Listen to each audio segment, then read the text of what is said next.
We're very pleased to be joined now by Saints punter Matthew Hayball. And Matt, I'll start with this. You're a rookie. You're an undrafted guy. It's not always easy to make a roster when you're an undrafted rookie. So when you got here, what was your approach in terms of trying to make this roster? Yeah, so it's the same opportunity as the drafted guys. Just come in and treat every rep as if it might be last, and just preparing that way to when you do get an opportunity to go live in front of the coaches, and just building trust in any way you can as soon as you get in the door. You beat a fellow Australian, Lou Headley, out for the job. What was that competition like every day for you guys? It was great having Lou, just to be able to learn from each other. We were always sort of communicating on what we thought we needed to work on, and helping each other get better, and we're definitely both better punters for the experience, and yeah, he was great throughout the whole thing. What was kind of the moment like when, because there's only going to be one punter on the team. What was that moment like when you get the word or call or just a text, whatever it was, saying, hey, we're going to go with you? What was that moment like for you? I mean, it was definitely great to hear that I had won the job, but yeah, that was just the beginning of the real work. So really cool to get the opportunity, but now it's just about getting better every week and every rep. So you can hear the accent, folks. He's from Australia. Not the first Australian we've interviewed on this show, but wanted to ask you, when you grow up in Australia, some play rugby, some play Australian rules football. You are an Australian rules football player. Can you just give me just a brief, maybe synopsis of what exactly is Australian rules football? Yeah, so I was describing it as somewhere between soccer and rugby. It's free flowing in the way soccer is, with your like forwards, mids, defenders, that kind of thing, but then it's full contact with tackling, and we use our hands, and essentially we punt the ball around the field to each other to go and score points. So that's why you see so many Australians that have the ability to kick the ball, just because we grow up doing it. So you drafted out of high school in the AFL. So I was Mr. Irrelevant of 2016 or 15, I think it was. But yeah, I spent 3 years with Geelong, and wasn't able to consistently wasn't able to make the starting lineup. So, but I learned a lot from the experience just about being a professional, and Geelong has been a successful team. So just being around guys that understand what it takes, and I think the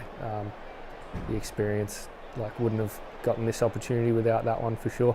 Initially went to FAU under Coach Kiffin there, and then a couple of years with Coach Taggart, and then decided to transfer to Vandy as a grad transfer. So you're playing for Lane Kiffin. Lane Kiffin's going to be up the road in Baton Rouge this weekend. What's it like playing for Lane Kiffin? Because he kind of comes across as kind of brash guy. I mean, what's he like to play for?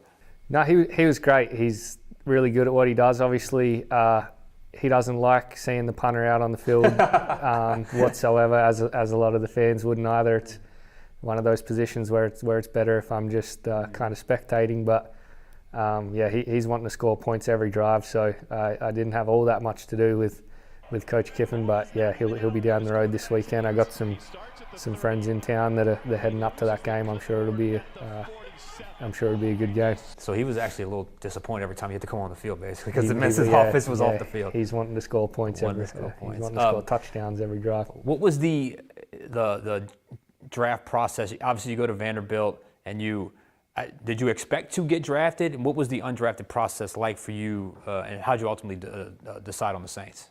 I mean, yeah, the hope is to get drafted, and you want to prepare with that goal. But as I said at the beginning, the opportunity is the same either way. So it's been talked about that the Saints have a good history with the undrafted free agents. So I knew I was going to get a good opportunity at it. Rizzy and Coach Phil have a great reputation for developing specialists and just being able to learn a lot from them at the very least. So that also played a lot into the decision. Now, your first couple games, it was a little bit like your Lane Kiffin days. Like, you didn't have to do much against Carolina and Dallas. Obviously, you've had to punt a few more times over the last couple of weeks. How would you kind of characterize the way your season's gone so far? Yeah, like I said, yeah, that's the standard those first couple of weeks, and we know we can do that. So hopefully, getting back to more of those kind of games. But yeah, just when I get the opportunity, trying to improve on every rep. And early days we'd punted to a lot of short fields, and that's a good thing. The objective is to pin the opposition back as far as we can. So I think to this point we've done a reasonably good job of that, and there's room for improvement, and just keep trying to get better. The last one, I mean, you've been away from home for a couple of weeks, back at the Dome today. What's sort of the vibe around the locker room right now to kind of not just get back home, but get back into the win column? I mean, that's what it's all about. I think we've shown what the team's capable of, and we know we've got some guys ready to step up, and playing in the Dome is awesome. The atmosphere in there, the passionate fan base. So we're excited to be back home, and we got full faith that we'll be back in the winner's circle in no time. All right, Matthew, thank you so much. Thank you. Appreciate it.